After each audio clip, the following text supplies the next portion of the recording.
Hey, everybody. This is the Pick Six Podcast. Sam McKewon along with Evan Bland and our special guest, Tom Shatel. How you doing, Tom? I'm awake. I'm up. I saw the news about OPS, so Yeah. it's going to be a very interesting day. It's going to be a very interesting day in Omaha High School sports. No question. If they don't play football up there, if they're not able to, that's some really, really good football players who may be looking for somewhere else to play very soon. Evan giving us the backwards Huskers and backwards Nebraska in his background there. I like that. Somebody wrote the numbers wrong, but anyway, hello everybody. We have a schedule. I don't know that I would call that clearing a hurdle. It's more like the hurdle was taken away because finally there was enough, I think, dust up and all that other stuff to just take away the hurdle and release the schedule. And now the hurdles come. Nebraska football does have a 10-game schedule. We'll break that down a little bit. We'll get Tom Shatel's thoughts on those. Just on the schedule being out, the likelihood of the first game being played. We'll see. We'll talk a lot of recruiting later in this hour about Thomas Fedoni and AJ Rollins and some other kids in the area, and we'll have a lot to say about that. And so it's kind of an interesting week because it feels like we have news and camp's starting today, and it doesn't feel like camp's starting today, but it feels like we have something to talk about. We want to remind everybody that our agent, our sponsor is the Schwalbach Agency. Team Schwalbach is a family-owned all-state insurance agency with 4 licensed insurance pros saving thousands of Nebraska Husker fans money. They sell homeowner, auto, life, and flood insurance across Nebraska, and they also insure all the big boy toys, motorcycles, boats, RVs, and off-road vehicles. If you've had your roof replaced in the last 5 years, and we've had some pretty big hailstorms in the last 5 years, give Daryl Schwabach, Kyle Schwabach, Nancy Mostek, or Kyle Murdoch a call at 402-590-5200. They can save you a bundle, free no-obligation insurance reviews. They're going to make sure that all the Nebraska fans, whether they get into Memorial Stadium or they don't, are properly protected. You can reach them at 402-590-5200. That's 402-590-5200 or www.nebraskaallstate.com. That's www.nebraskaallstate.com. Thanks to Team Schwalbach. Okay, before most of us are certainly before my kids woke up on Wednesday morning, the Big Ten decides it's going to announce its schedule. After days and days of delay, the Big Ten Network has sort of a extravaganza as they're wont to do, and they release the schedule that way. Kevin Warren talks. I think PJ Fleck talk. A few other folks talk too. But we have a schedule. It's 10 games long. There are 3 bye dates built into it, one of which is shared by everybody. That's the one after Thanksgiving. Nebraska plays Rutgers to start and then dives into some key division games before playing Ohio State and then having a couple more division games late. Penn State's obviously on the schedule. Nebraska swapped out Purdue as a home game. That moves to a road game late in the season. Wisconsin is now one of Nebraska's home games, and they get to host Michigan State for the last game of the year on November 21st, which is the same as 2018 when they hosted Michigan State for the last home game of the year at that time. The big tilt against Iowa goes the 4th week. Big tilt against Wisconsin now the 3rd week. So September is going to be one to remember. It's going to be probably the strongest September Nebraska's had to face in a long, long time. I was thinking about this. Maybe the toughest one since 1987 when Nebraska played, if I can recall correctly, South Carolina, UCLA, Arizona State, and some other team in their non-conference schedule. So that was pretty tough. And Nebraska managed actually to win all those games. But it's been a long time since they've had a September this tough, and this one will be difficult. I'll start first with Tom. Just your general thoughts and reactions. Now we're 48 hours after the fact, but your thoughts and reactions about the schedule being released, what it looks like for Nebraska, and the likelihood of any of it getting accomplished. Yeah, Sam, it's hard to even think about football for me. I'm trying to. I can't think about how they're going to do. I can't think about anything but are they going to play the games? schedule was great. It was like a short burst of excitement, and then I started thinking about, okay, how many of these games they're gonna play? Having to play Rutgers right out of the gate. They don't seem to be in any kind of mood to play football over there. No. So it's just sort of a sign of the times. We think about football, but then we think, are we going to get to do it? And so it's like today is the first day of camp, but here I am thinking about OPS, and here I am thinking about Rondale Moore, and how many more of those kids are going to do that? Are any Nebraska players going to opt out? You know, and are they going to tell us if they do? I guess the kids will do it on social media, but it's anyway. You'd hope. I'm, My goodness. I'm excited, but I'm also, I'm also worried about the season. So, you made a really good point about the Rutgers game on Wednesday. I got the impression that just based on people you've talked to and your own sense of it, and you have a pretty fine-tuned sense, that game seems very unlikely. And maybe Rutgers playing at all seems unlikely. Right.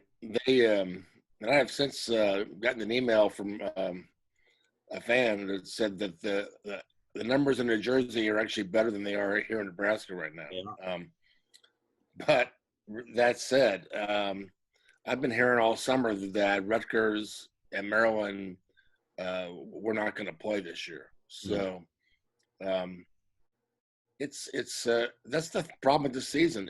Every school and has their own individual and independent philosophy. You can try to have a conference.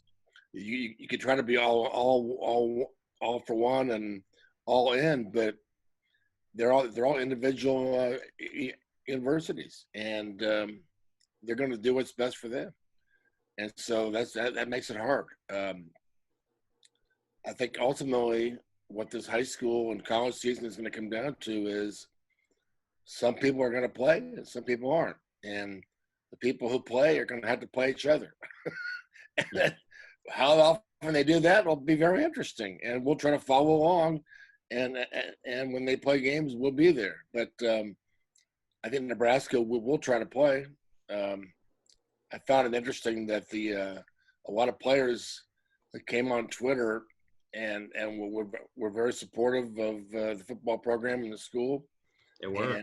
And how they've taken it seriously and how they've taken care of the players. So the mood in Lincoln is good. So that you're only able to play whoever else is playing. So we'll see what that is. Yeah, I think that was a player coordinated effort that you saw there. I think players kind of got together. Those players who talked or said stuff on social media got together and kind of decided that that's what they were going to do. Which, I appreciate that. I think that's that's fair. You haven't seen a lot of schools do that. I think Nebraska probably feels differently about this. I think there's probably a sense too that there's a greater sense of responsibility and excitement.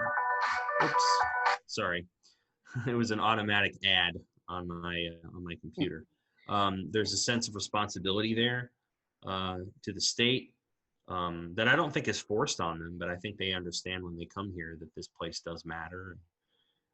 I think that's very fair. What did you when you looked at the schedule? Let's assume for a second that it's played. And let's skip over Rutgers. We'll talk more about Rutgers in a minute. But let's skip over that game because I think if it's played, I think Nebraska's going to win it, one. Right. Two, I don't know if it's going to be played. But I do think a lot of the games after that can be played if things are okay with the virus overall. And that is Illinois, Wisconsin, Iowa, Minnesota, and Ohio State. They have all those games in a row.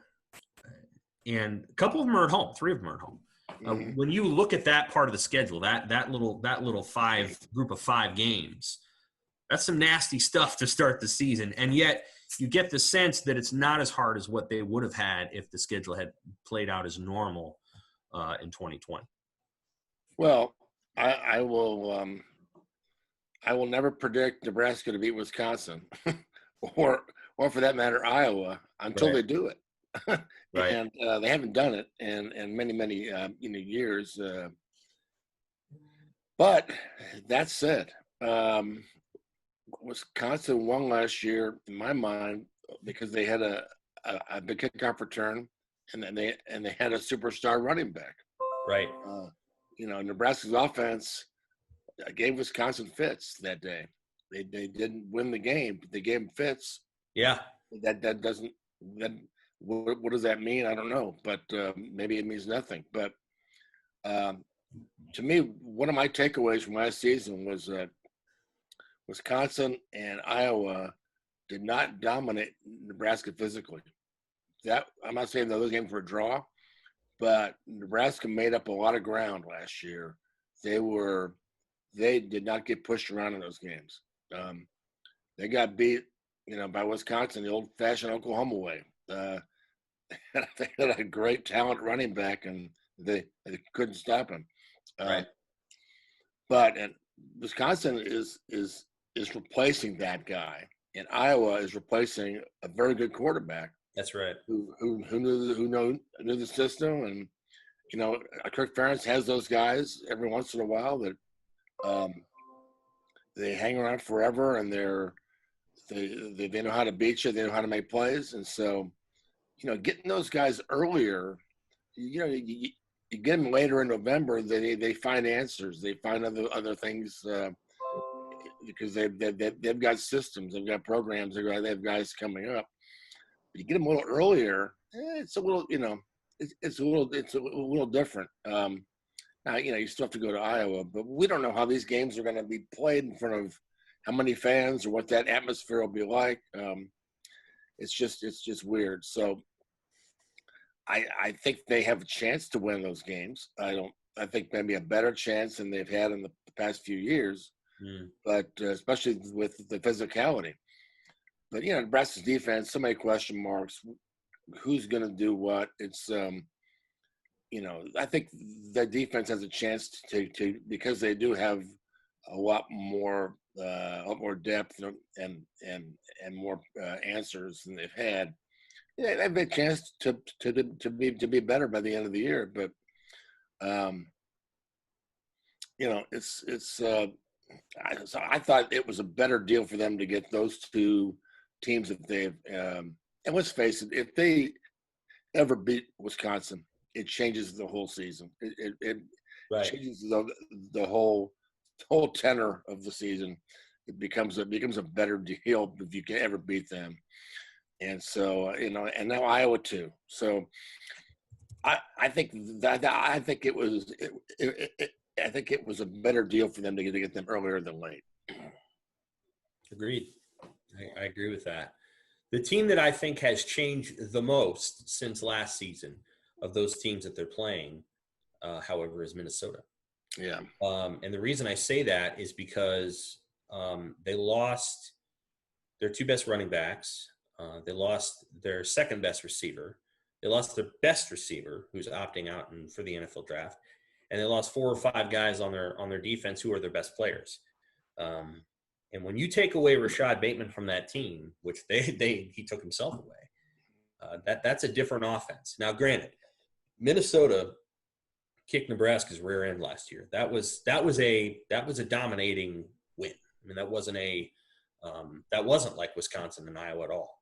And so that was some cause for concern. And I think Nebraska figured itself out by the end of the year. But I do think Minnesota is a significantly different team, especially on offense. They won't be nearly as explosive, nearly as hard to cover. You won't have to worry about those receivers one-on-one anymore because they're not going to be there. Right. I think that's really notable. Is their quarterback back? He is. See, but he's going to be back without the two best receivers in the Big Ten West.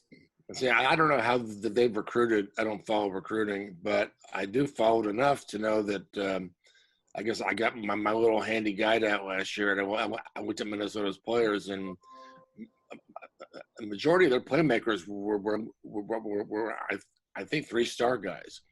So they may have guys behind them who because of the quarterback are gonna be as good, or they might be as effective. So, but the way I saw Minnesota last year was it was really kind of a special season where they had like a feel, a certain chemistry to the whole team, and like a belief. And whenever they came up upon a hurdle, like the Penn State game, they crossed it. It was one of those kind of years, and it seemed like it was all coming together. But then at the end, they get Wisconsin at home, and they can't do it. They don't win the women. I don't know. Did they tie for the West at the end or not? I don't remember. They did. They But tied for it. Go to They Indianapolis. obviously they didn't represent the Big Ten West in the Right. So Right. they had this big year, but they didn't get the payoff. So usually if you have a big year, you kind of come down the next year. It's hard to duplicate that, everything that you had, the the whole karma, all that stuff, the momentum. It's hard to do that again. So, but if you didn't get what you wanted at the end, do you come back hungrier? To me, that's a dynamic. Yes, all those players are important, but will they kind of have a hangover or not? I don't know. It'll be interesting to see what PJ, a lot of the mumbo jumbo that works. What's he gonna put in their head this year? Is he gonna get him back up? So, but keep in mind, 2 years ago they came to Lincoln and they got waxed. So, Yeah, they did. By the 4-8 Huskers. So, I look at them as they beat Nebraska. It was a snowball game, but I'm not necessarily buying into that's going to happen every year. I think that's fair. Evan, when you look at Kevin Warren's tone on Wednesday was very measured, almost beyond measured. It was like his tone seemed to indicate I don't think there's going to be a season played. That's the way I took it. How did you view his comments? You wrote the main story for us that day. How did you view his comments overall? Yeah, I thought he was very tentative about it, and he is a guy. He's in his first year as the Big Ten commissioner. He has a track record of very highly prioritizing player safety, and so that's obviously what a lot of this comes down to in his mind. And I think just by the schedule coming out Wednesday instead of the previous Friday or the Monday or the Tuesday, you could really just kind of tell there was kind of an anguish in this thing. Like, do we or don't we? The Rutgers outbreak was reported Monday night, and so that delayed things on Tuesday. And he mentions too that he has a son who plays at Mississippi State, so he also can look at things from a kind of a parental perspective and say, would I feel comfortable having my son play in this sort of climate, in this sort of situation, if he were in the Big Ten? And ultimately on Wednesday on the BTN, he said, he felt like he would in this moment, but there were a lot of caveats, both in the release that the Big Ten had and what Commissioner Warren said.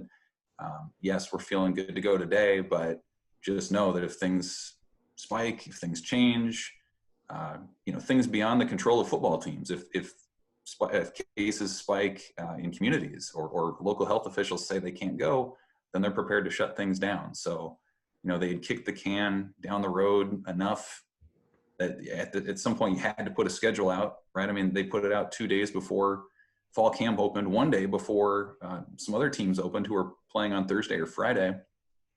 And so they had to come out with something or pull the plug. They ultimately put it out there. But, I agree with Tom. It just felt kind of odd. Like it was exciting in the moment and kind of fun to parse through the storylines and the things that could be coming down the pike. But at the same time, it's just hard. And I thought, Tom, you put it pretty well at the end of your column. It's not whether you win or lose, it's whether you play the game. Yeah, that's right. I thought that was an excellent point, and this season becomes more about that and the financial aspect and the safety aspect and all this than it does the football side of things. So it's going to be really interesting to kind of balance that out and how we digest this season, how we talk about this season, because it's going to be really hard to separate all that other stuff from what's going on the field.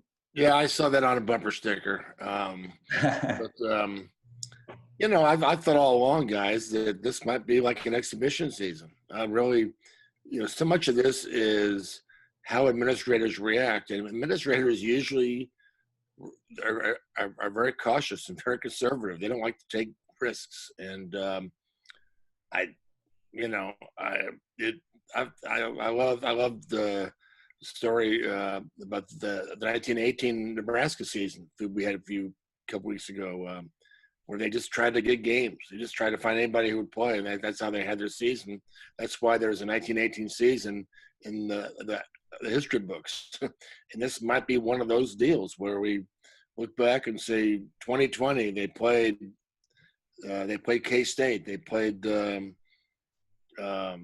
maybe the Kearney, or they played Iowa State or Iowa, or whoever.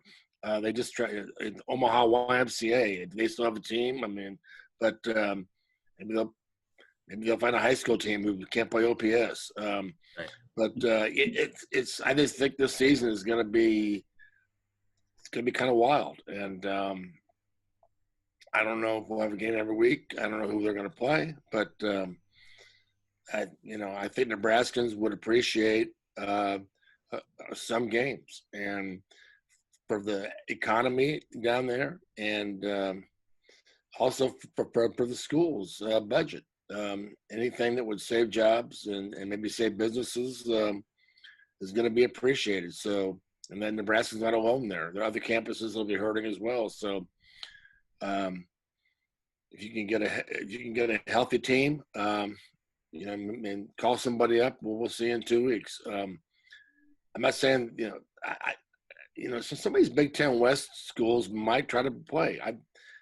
To me, the mentality here seems to be different than on the East. I may be wrong there, but I will say, after seeing what Jim Harbaugh accused Ohio State of cheating again already, and he did it to Ryan Day's, not his face, I guess maybe the Ryan Day's Zoom face. He's done it to his Zoom face.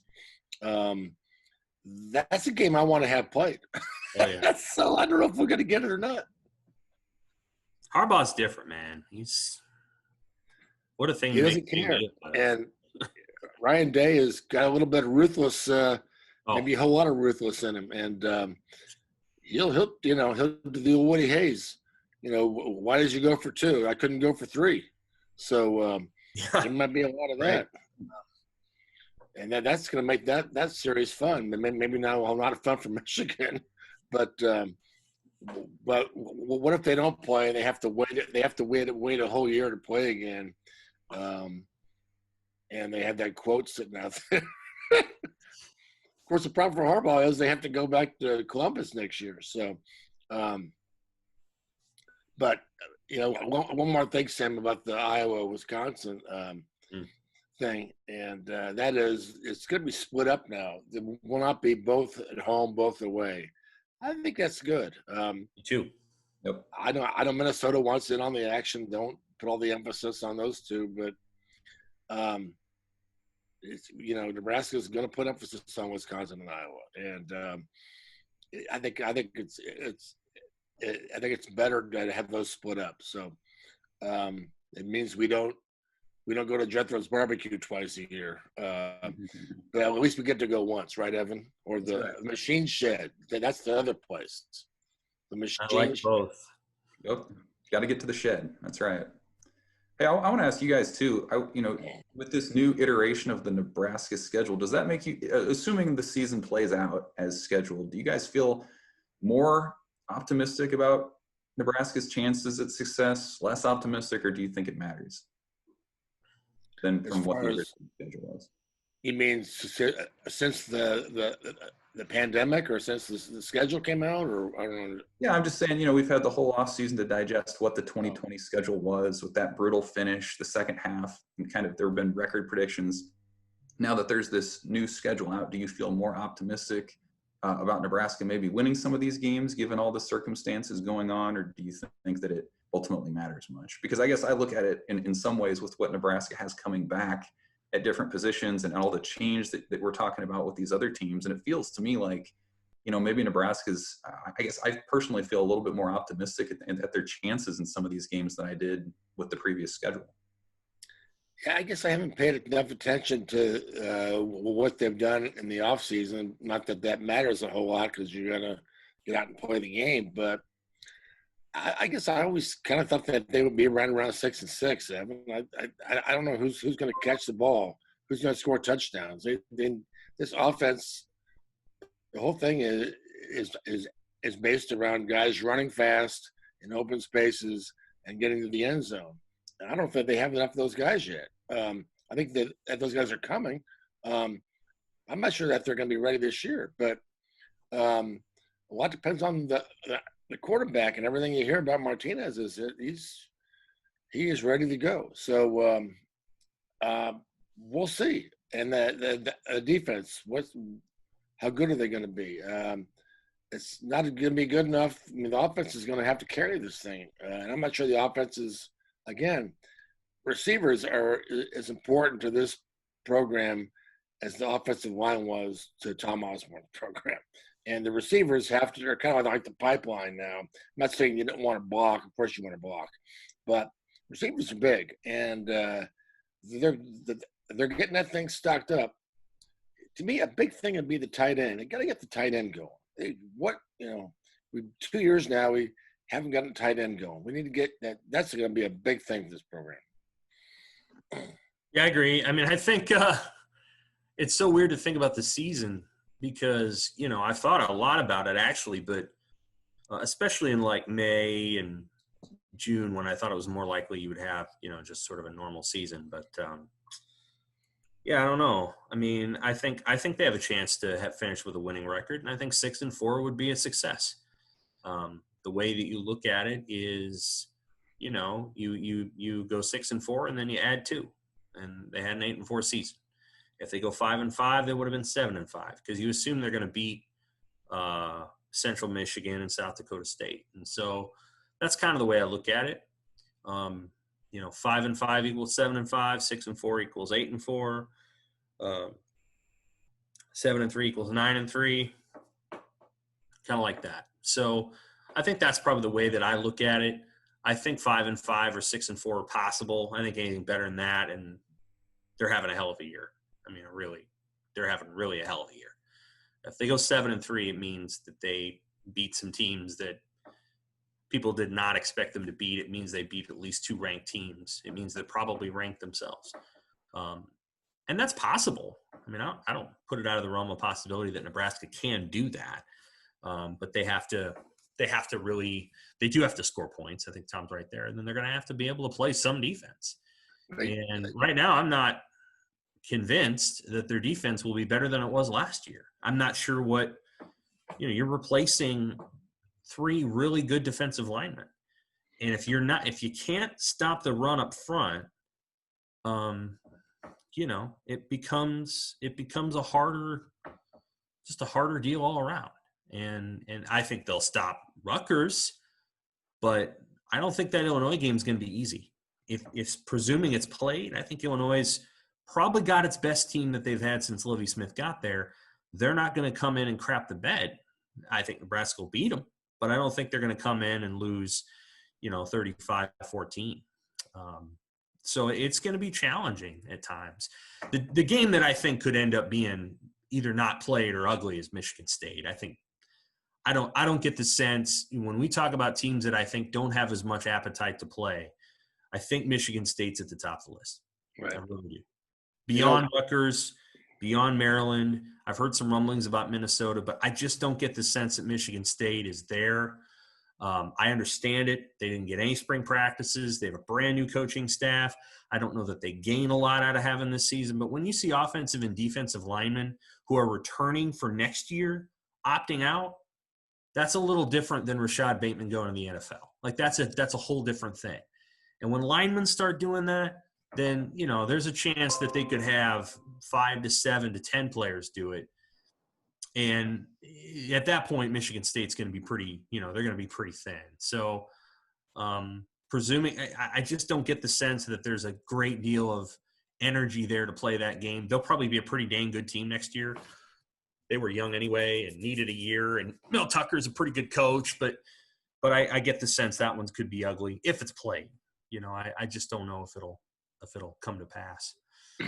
I agree. If there's a team that could also opt out of the season, it's also Michigan State. Probably I mean, clearly the whole team got quarantined. They don't feel comfortable there. There's something going on there where they don't feel confident. I think maybe the atmosphere around them, but Evan, the X factor maybe in whatever season we have is Matt Lubick, and what is he? Is he going to make can those receivers now get open because of him?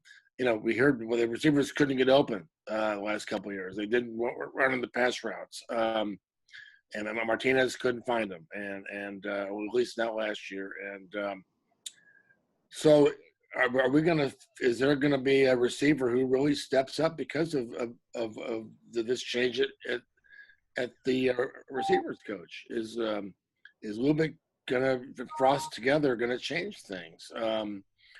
Somebody might emerge that we don't know about or we haven't seen. Maybe somebody we have seen who's a lot better. Like maybe Cade Warner. Is he a totally different guy now? It's I don't know. I'm anxious to see that part of it, but I know that is very crucial. Nebraska has a good running back. I don't think he's great. They're certainly not going to hand him the ball every game and try and say go win the game. They're going to have to throw it. They're going to have to catch it. And they're going to have to score. So, but the Matt Lubick factor, I'm anxious to see that. I think it's kind of a challenge when we follow the team as closely as we do in some ways, because again, I can look at some of these other teams and say, hey, Wisconsin's replacing Jonathan Taylor. Hey, Ohio State's replacing a generational pass rusher. Its all-time leading pass catcher. You can kind of go down the list and Purdue's replacing Rondell Moore. We mentioned what Minnesota's putting out there. And it just feels to me like, well, okay, Nebraska's got a third-year starting quarterback coming. It could roll out its entire offensive line again. Its secondary looks good. And maybe it's tough, when we follow the team as closely as we do, to assume that guys like Omar Manning can step in and be guys right away, or Alante Brown can come in as a true freshman. So Nebraska has its positions to replace the entire defensive line, as we mentioned too. But I don't know. It just feels to me like what Nebraska has to fix, given that it had almost no spring, that it has a condensed fall, and that camp's only now starting today, that I don't know, that it just feels to me like maybe they're in a better shape than they would have been if all those other schools had a chance to kind of go through a full off season. Yeah. All right. Well, gentlemen, I've got an interview here. I'm going to leave you, but I will say that the Michigan State game, you're right about that. That maybe it may not happen. I wonder about Penn State coming here. Could that be one that also does not get played? We'll see. I mean, this thing may be over in October. It may be 4 or 5 games, and we sort of base the progress of the program on some of those. And right. Maybe like Evan said, maybe they've got the upper hand in some of these. Maybe they win them. And if you can beat Minnesota, if you can beat an Iowa or Wisconsin, and that's all you do, that's all you play. Maybe you lose to it. But I'm saying if you win some games and you feel good, and you get to practice 2 months, I think it's a hell of a deal for Scott Frost. It's a heck of a deal for this program. I think they going into next spring football or next fall. But hopefully we're doing something different than this next fall. But anyway, I just think that this season might be judged on what can you take out of it, and it might be a handful of 2 or 3 games where you do something that you haven't done before. If they can just beat Wisconsin, okay, it's in the pandemic, but it's going to feel good. It's going to feel a little different. So it'll feel like progress. So anyway, we'll get through day one today, day one, and we're not going to be there. Obviously, we're not going to be standing around in that little Yeah, it's too bad. the holding pen and waiting for them to come up. But we'll get through day one. Again, we'll get to day two, and we'll try to get to the first game and get to the second game. And that's how it's going to have to be this year. And guys, it was great. Be safe, be good, and Same to you. happy football. Yay. Thanks Happy for football joining day, us, Tom. We appreciate it. Yeah, my thoughts are this. If it gets started, I think the likelihood of it finishing is a lot better. That sounds like an obvious statement, but I think part of what happens is it's kind of like when you get in a pool and the water is really cold at first, and then you acclimate. And if they can get a couple of games in, I think just the world in general will feel more comfortable with this process sort of ensuing. I think prior to that, it's going to look really daunting and it's going to look really hard. But, Major League Baseball started and 3 or 4 teams technically have been quarantined, but 2 teams had positive test outbreaks. Did they stop the sport? No, they did not. They did not. Were there a lot of people in the media that said they should? Yes. And they didn't. Yeah. And they just moved forward. And that it's going to take some of that. It's going to take some of that. It was same thing with the NBA bubble. 2-3 weeks before the bubble, there were a lot of people saying this isn't going to work. It's not going to work. It's not going to work. There was a guy that went and got wings, all this other stuff. And it's like, it's not going to work. It's not going to work. And then it works. And people just kind of go on. Like it just PGA golf. Oh, the Nick Watney or whoever it was. I don't know if it was Nick Watney. Somebody tested positive. Oh my God, it's not going to work. It's not going to work. And then it works. Jimmy Johnson tests positive in NASCAR. It's not going to work and not going to work. And then it goes. So some of this is based on, can it get to the starting line and can it actually start the race? The challenge in football is that in college sports is there are so many different kinds of facets and forces that I don't think really want the sport to be played, for one thing. There's a lot of different people that I think will make it hard. And there is also the amateur athlete aspect of it, which says if these athletes play and someone gets sick, they will have done so on the behalf of a sort of morally corrupt institution. And in Major League Baseball and in NBA and in the NFL, they're getting paid millions of dollars. So they know what they're going into. They have the ability to, and they're getting paid if they do it. With athletes, they have the ability to opt out. I think about 20 Big Ten players probably have already. But if they do opt out, they just get their scholarship. And if they opt in, they're not getting anything more really than a scholarship. And so you've had these player movements, the Big Ten United one, Mountain West United one. Those have been a little bit more directed toward the actual season at hand. The Pac-12 one was not in my opinion, was not a particularly serious proposal because it was proposing things that cannot be achieved in 2 weeks. And, you can't dismantle the entire NCAA model and distribute $20 million to student athletes on campuses in 2 weeks. And you can't do that. And so it wasn't a serious model. It was put together by a player advocate who has been trying to unionize the sport for a long time and doesn't want it to be the NCAA. And you just can't do it that fast. But the Big Ten and the Mountain West models have been a little bit different. I think they've been a little bit more focused on safety and testing protocol and, access to a hotline. The NCAA is going to put that out, so on and so forth. And so there's so many different things to navigate before they get to the season. I wanted to mention, so this is as of Wednesday, daily cases on Wednesday. The most cases in America were in California, then Florida, then Florida, Texas, Georgia, Tennessee, Illinois, Alabama, North Carolina, Arizona, South Carolina, Louisiana, Missouri. Those are the top group. Then you go down to the bottom, and who do you think's last? Do you want to know? Any guesses?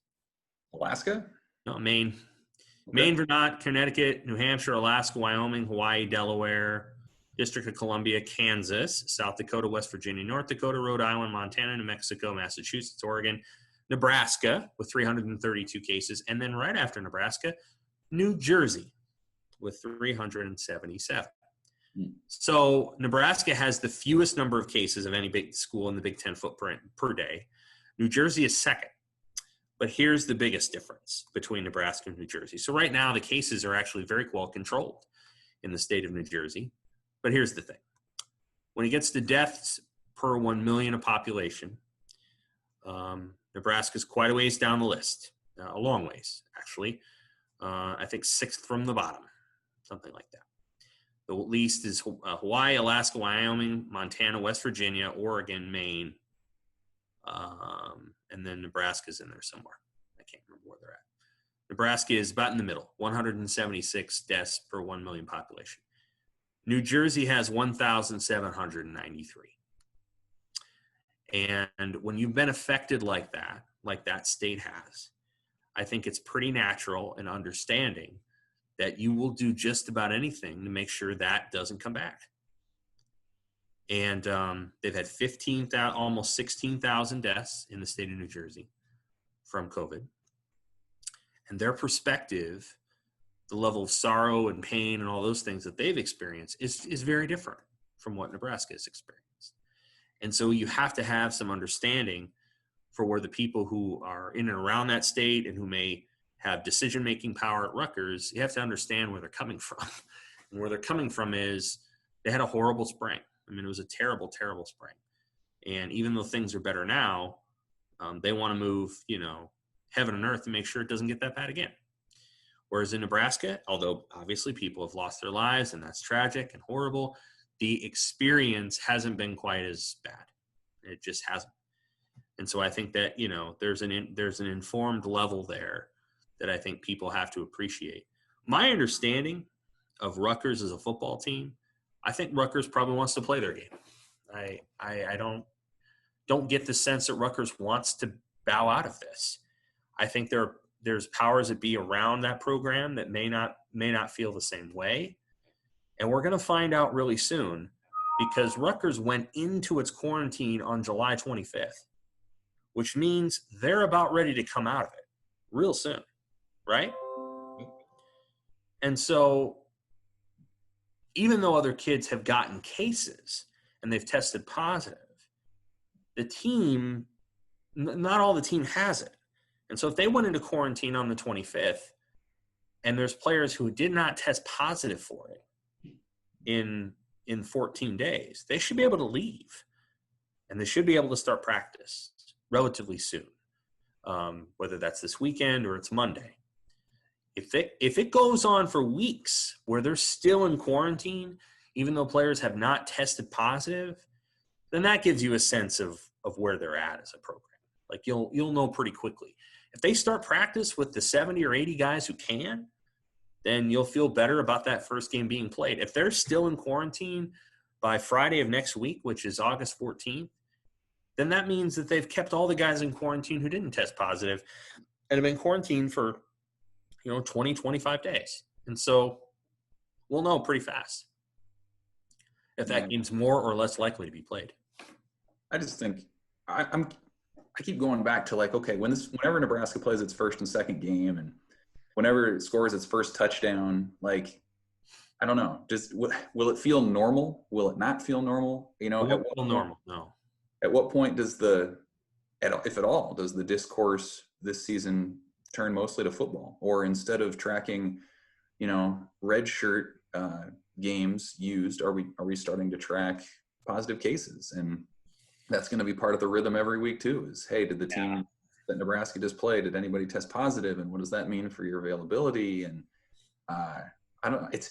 that's to me is one of the most fascinating parts of this season, is just how we look at it game to game. The Rutgers game, in a normal situation, what we should be talking about is, is Noah Vedral going to be the guy? And what would that matchup look like? And all this, but it's not, right? And so, and what's their limit? 500 fans, I think, is kind of what's been mandated by their state government. 500 fans at the game. I mean, that's 500 people. There's not going to be 8 fans. Yeah, It'll probably be not. parents. It's just Parents and players. Yeah, it's university personnel, maybe the media. I don't really know. Yeah, we don't know if media is allowed. We don't. I mean, Nebraska hasn't even put out there what its situation is going to be. Iowa said 10 to 15,000. Penn State said no fans at all, no people. I mean, that's mind blowing. It is. That may change. I don't understand Again, it's a tricky situation, and I totally understand where everybody's coming from. It's a challenging situation because, Beaver Stadium, which is what they still call it, right? Mm-hmm. If you put 20,000 fans in Beaver Stadium, Evan, okay, I'm not a scientist or an epidemiologist, but 20,000 fans in a 100,000 person stadium, tell me that's not safer than 300 people in a store. Come on. I mean, so I don't know what the thinking process is with the state or the health departments about, how they can't put anybody in the stadium. I think the bigger issue, and I'm confident of this, is the bigger issue at Memorial Stadium isn't going to be seating the fans once they get in. You can space 20,000 fans pretty easily. It's the getting them in there. Absolutely. The concourses and all that stuff. But once you seat the fans in the stadium, the spacing is going to be such, and it's an outdoor event. It's harder to, I think the bars on Friday night are a concern. That's where I think you're getting the graduation party that has, 50 people in a house and 50 people outside the house. And there just seems to be a hell of a lot of people in there. Those are the things I think to watch the most closely. So I don't know what the state of Pennsylvania is going to do, but my sense is they'll end up getting 5,000 or 10,000 fans inside, Beaver Stadium. We'll see.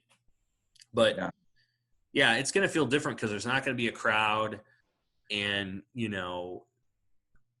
reporters are always at the intersection of these things. So, on the one hand, I want to be able to cover the games. On the other hand, I have this thing, and it comes from Twitter or wherever it comes.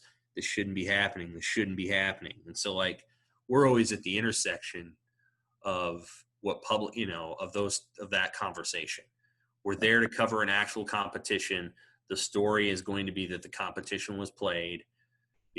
Let's say we get to the season opener at Nebraska, September 12th, and there are people, protesting the game outside. We don't know. It could happen. I don't think it'll happen, but it could happen in other places. We just don't know. And who's going to stop the protesters from standing out there? Nobody. So you can't. It's a First Amendment deal. So you just never know exactly what's going to happen until it happens. And then, the universities will have to adjust. I don't know. But you seem to think that if they're able to play a season, Nebraska is going to be in better shape than they would have been if none of this had ever happened, right?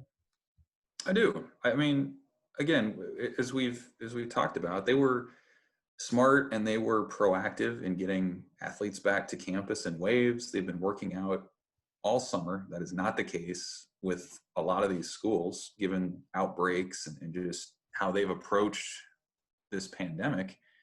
But yeah, Nebraska has an appetite to play, clearly, more than a lot of the Big Ten. Again, I just feel like with what Nebraska has coming back, and it's been a long time since I've thought that continuity actually favors Nebraska, a long time, years. But I do feel like that's kind of the case this year, where they have an identity. We've talked about that 2019 class that's redshirted and can kind of break in. So the areas where Nebraska has to make big changes, special teams, okay, how big of a transition really is it to install a new punter or a new field goal kicker? You want more time to maybe evaluate those guys, but that's not a huge thing. Wide receiver, that's the big one on offense. But again, you have a veteran, O-line, quarterback, tight end group, all of that. So I don't know. I don't feel like that's a huge deal. And then defensive line, yeah, you replace all your starters, but you have a lot of depth. So like, if I'm a school that was supposed to have a quarterback competition this offseason, yeah, I'm nervous about that. If I'm a school that, like Wisconsin, that has to replace the majority of its O-line, like they could be good players, but they just haven't had a chance to work together. What's that like? So Yeah. I feel like Nebraska's kind of that combination of Nebraska's off-season preparation and diligence mixed with kind of the specifics of its own roster. Yeah, I mean, I do. It does seem like Nebraska's going to do well. And it's interesting because you look at their road games, and for the most part, the whole like limited amount of fans thing doesn't necessarily help them. Like Purdue was never much of a road atmosphere. Northwestern, there's more Nebraska fans there anyway. Ohio State's one that'll help. Kinnick, it'll help. But like, Nebraska has a lot of its good games at home. I think that's maybe the counterpoint to like, Nebraska maybe doesn't have that benefit of the sea of red for Wisconsin, for Minnesota, for Penn State. So that maybe levels things out a little bit. But yeah, it just seems like Nebraska's off-season preparation has it in good position. That's just my take on it. Yep. The over-under, the betting line over-under that was released today, let me see. I just got an email about it. Over-under for Nebraska is 4.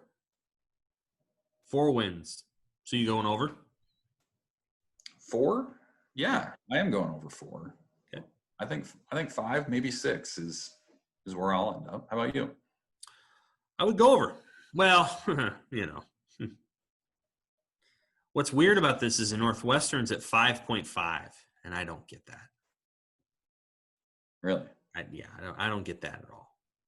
Like, at all. I don't get it. Looking at their schedule, Michigan State they could beat, Maryland, Illinois is 3, Purdue is 4. The schedule's not hard, but I don't think they're very good. I don't know what their defense was good last year, but they played a horrible, like sort of a hideous ball control offense in order to offset their, and their defense was protected by the fact that their offense just tried to hold on to the ball. Anyway. Yeah. I thought that was interesting. I thought that was sort of a strange. That is odd. Nebraska's is 4. Over-under on Adrian Martinez, 2,005 passing yards. Yeah, that's the other interesting part about the season is we have to recalibrate kind of those benchmarks for what success is. Like, will Dedrick Mills rush for 1,000 yards? Well, now you're taking away 2 games. So I don't know. What's the benchmark for a 10-game season? 800 yards? Something like that? No, I think the benchmark for Dedrick Mills will be 1,000 yards. Even with 2 fewer games? Yes. Well, presuming they play all 10, yes. Right. Oh, yeah. Yeah, I think Mills is going to have a big year. And he's going to run the ball a lot. And I think they're going to be able to run the ball, and they're going to pound it, and they're going to have success doing that. And, yeah, they'll run the ball well. And I think Mills will be a big part of that so long as he stays healthy. Now they'll want to throw it around the yard too, but I think they're going to be able to run it. Quarterback, running back. I think they'll have, a couple backup running backs that can run.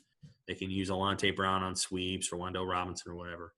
I do think they'll be able to get downhill on teams and, pound it out. And so wouldn't be surprised if Dedrick Mills has a comparable year to Devine Ozigbo had in 2018. But remember, Devine, he played all 12 games, but he had the carries that were much more commensurate with like having played 10. Does that make sense? Yeah. He only had 155 carries. So if you put 155 carries against 10 games, that's 15.5 carries a game. I mean, I think that's what Mills will get. He might get even a little more. And Ozigbo was able to get to 1,082 off of that. I think Mills can do that. Yeah, very, very well could. Yeah. I guess we'll find out. I don't know. Like, I think you kind of want to preview camp, but at the same time, it's just so we're going to have weeks on to be able to do that, I guess. But Mario Verduzco talked about the quarterbacks last night. It just seems like a weird conversation about Martinez because Frost said what he said, and he meant it. I was sitting there when he said it. He meant it. But simultaneously, he really likes Martinez. And then Verduzco just kind of, he felt like he had to acknowledge what Frost said, but simultaneously, he really defended his quarterback, so on and so forth. Yeah, I can read his quote was very, tentative about that in terms of talking about Adrian Martinez's preparation going into last year. He said, I think maybe he probably took things maybe a little too lightly, maybe sometimes, as it relates to practice when we started fall camp. I mean, he still worked hard and did all those sorts of things, but whether he had as much of a consequential attitude about things that he did his freshman year, I guess that would be up for debate. So, he's talking about the quarterback competition from 2018 with Tristan Gebbia.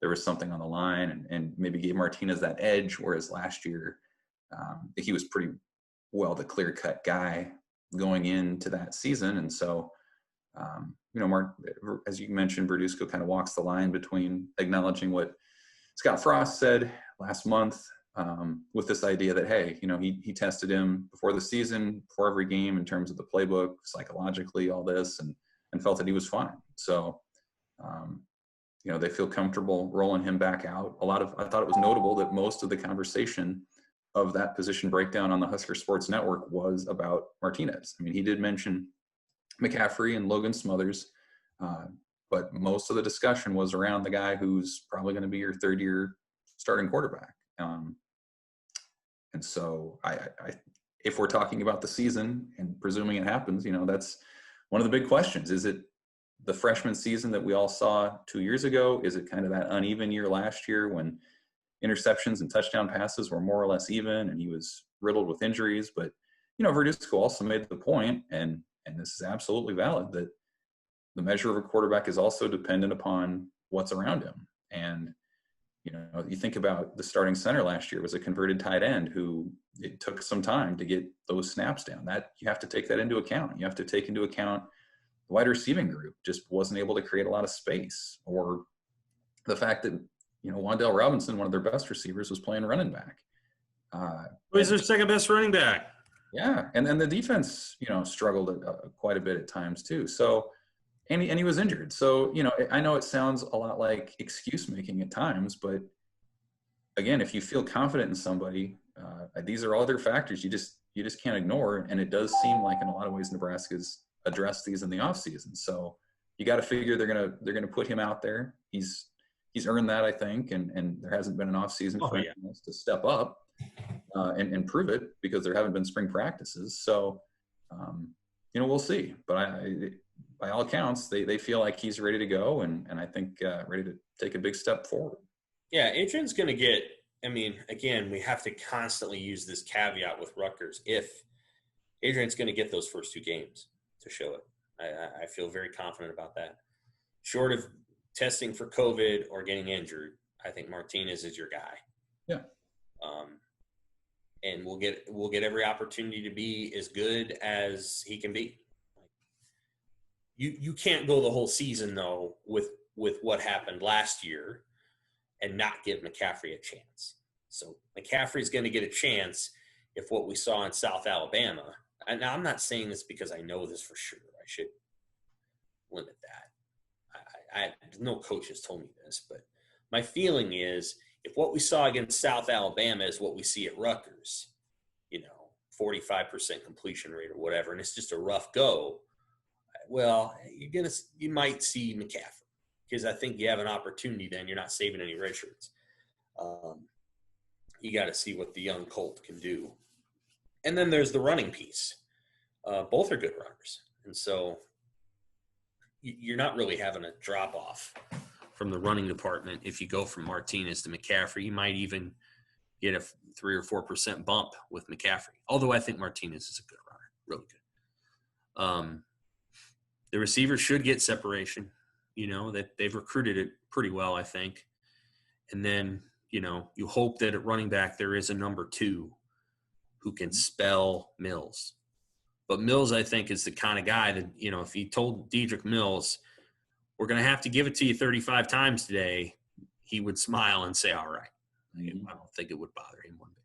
So I think they've got a guy they can roll with who I think is really tough, really physical, will put up with whatever they ask him to. If they lose him to injury or to COVID, though, it gets interesting really quick. I'm sure they're looking for that solid number 2. Got to think Ramir Johnson going into game 1 at Rutgers, going back home. Yep. Is going to get a real long look here in camp and an opportunity to play. Let's talk recruiting for a minute. I'm going to start with something that I think it's a developing story. We'll get to your Thomas Fidone story in a minute. But I would see this is going to be interesting. So the FCS is probably not going to play a football season in the fall. They're probably going to move – most of it's going to move to the spring. The Big Sky and Pioneer announced that today. And the Missouri Valley, which is the big-time league, good teams, they're going to move their games to the spring too, I think. If that happens, do you think that FCS teams with players who could play on FBS teams that are going to try to play would allow their players to transfer? Because you're going to tell me that you're going to keep a kid like Trey Lance or Cade Johnson until March? Guys that are going to play in the NFL? I don't know about that. Right. Yeah, it's a mess. I don't know. Do you have a sense? I have no – I mean, this is unprecedented. I don't know. It's going to happen today, though. It's probably going to happen today. Yeah. So I don't know if over the next 2 or 3 weeks you're going to see kids wanting to leave FCS. I mean, Trey Lance is probably a first-round NFL draft pick right now as it stands. And I have a hunch that he's probably not going to play at all, because why would he play in the spring? He's already won a national title at North Dakota State. There's a guy out there by the name of D'Angelo Amos, who's transferring from James Madison University, and that's interesting. And the reason it's interesting is because Nebraska is one of the 20 teams that has reached out to him. And he is a FCS first-team All-American, in part because he is one of the best punt returners in the country. So he has 1,259 career punt return yards. And he's also really good. He's a good safety. Nebraska has pretty good depth at safety, but this guy is an elite punt returner. It would be interesting to see, right? And he said he's been contacted by 20 schools already. I just don't know. Like, if they move their season to the spring, you got some dudes out of FCS who are going to have some decisions to make pretty fast. I mean, and that's just one aspect, right? I mean, junior colleges have already announced they're going spring.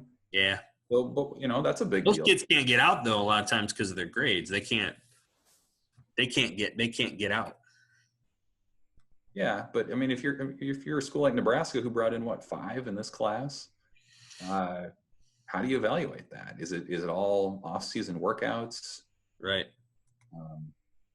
These high school situations now, there are kids move. If OPS Indeed decides not to play football, is there going to be a mass transfer across into Iowa high schools to play? What does that look like? Yeah, eligibility issues come up, and then how do you straighten things out down the line? So if you're FCS and you play this spring, do you also play next fall, presuming a vaccine comes out and things return to a semblance of normalcy? Like, what? There's just so much fallout from this. And it's interesting too, because football's the last, I guess, fall sports are the last thing that have yet to be really truly affected by this pandemic, right? I mean, you think about March Madness getting wiped out in the winter, college baseball in the spring. And so this is kind of that last untouched sport. And if things don't get played or they get pushed to the spring, man, this is the kind of stuff that could, change how this whole thing is set up, and could linger for years to come as they try to straighten it out. Yeah.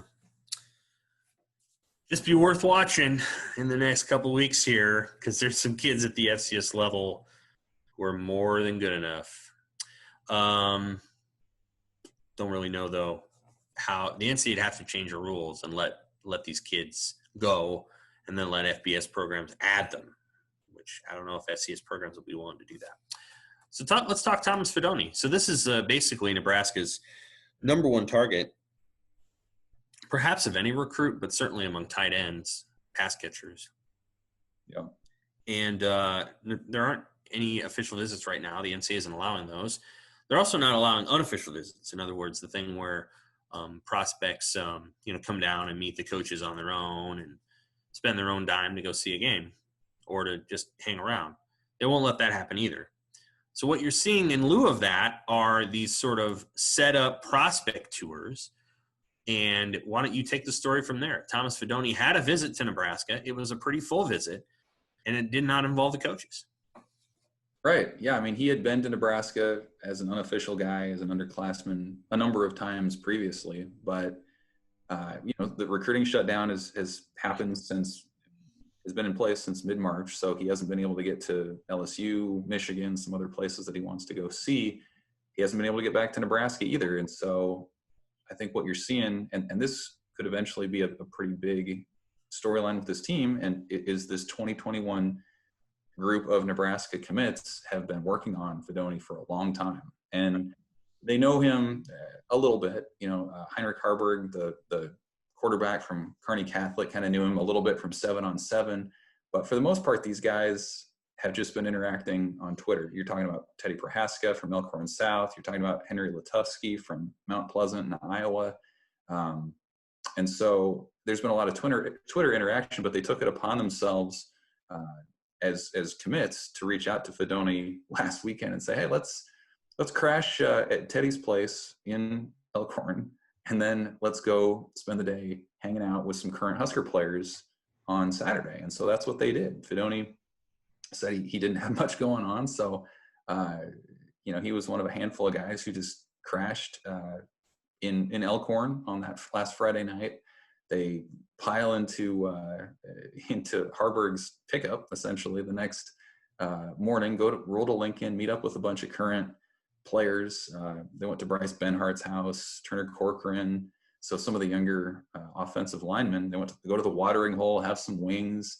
And, by all accounts, it was a big deal kind of visit. They called it his official visit, but it was just a bunch of players hanging out. Yeah. And, he had said, sure, he's been to campus a number of times. He'd seen the facilities. He is familiar with the coaching staff. They speak regularly, but he said what he hadn't really done is have a chance to talk to the players, the current players. And so they were able to sit down with them and talk about, the mindset of the program, what it's like day in and day out, a different perspective on just the coaching staff and being there. And he said, yeah, it was a good thing. And so I don't believe the NCAA has issued any kind of a recruiting shutdown past the end of August yet. But as Fidone said again, he said it a lot, if this thing extends into September or beyond, he's just going to have to make a decision based on what he knows and based on who he knows. And if that's the criteria, right now, Nebraska is in a great spot with him. And they have no tight ends committed in the 2021 class. He's the real deal. He could be a quick playing difference maker for Nebraska in future seasons. And so they're in a great spot with him. And I think ultimately the story, if he indeed ends up at Nebraska, is going to be different from what a lot of stories are for these recruits. It's often academics, facilities, maybe the coaching staff as closers. I think in this case, it would be, those 2021 peer recruiters and what they could do. So kind of a developing situation there, but a pretty, I think, big behind the scenes thing going on for Nebraska last weekend. I think this 2021 group is a little bit different. And some of it may be the coronavirus, but they just seem pretty tight. They just seem tight.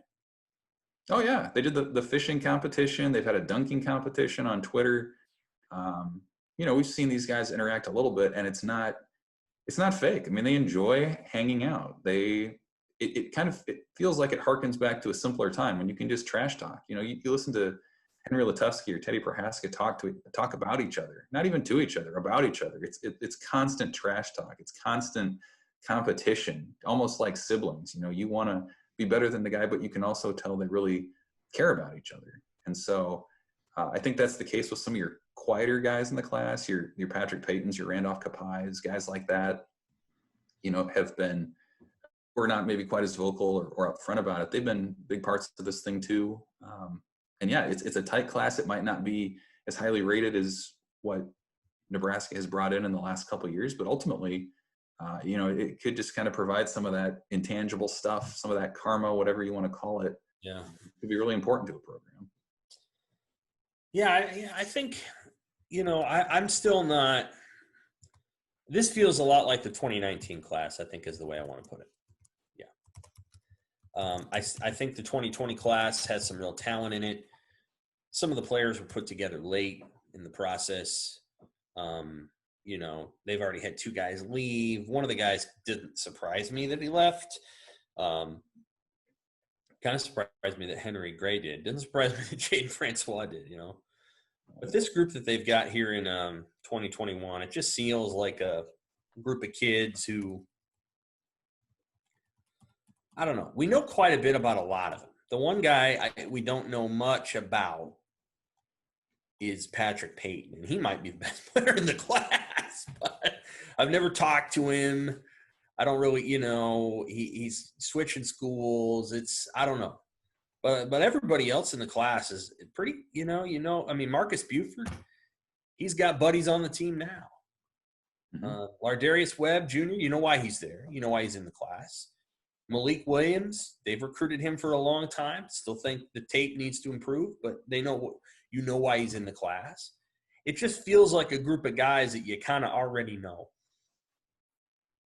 You know? Yeah, and it feels like a group too that seems pretty solid. Like we talk about if unofficial visits open up again, like the mass decommitments. It just seems like, and maybe, you know, maybe this is not accurate, but it seems like they feel very comfortable with their decision. Like they're not trying to hold a place. You know, they're not trying to save their spot or whatever. It does feel like they are in it for the long haul. And in hindsight, you know, you can look back on some of the defections they've had in recent classes and maybe you can kind of see it, but I don't know. With this group, it just seems like they check all the boxes that the coaches talk about. You know, they love football, they love competition. They didn't pull the trigger prematurely. So, you know, I think there's something to be said for that kind of level of stability too. All right. At the end of this, we're going to do a conference check each week when we do a podcast just to see where we're at. So I'm going to ask 5 questions, and we're going to gauge where you feel like we're at with those issues. All right. And it's on a scale of 1 to 10, each one. All right. Participating as well? Yeah, I am. Okay. Absolutely. All right. On a scale of 1 to 10, how confident are you that Nebraska plays a football game this season? 10 being the most confident? Yes. 9. I'm at an 8.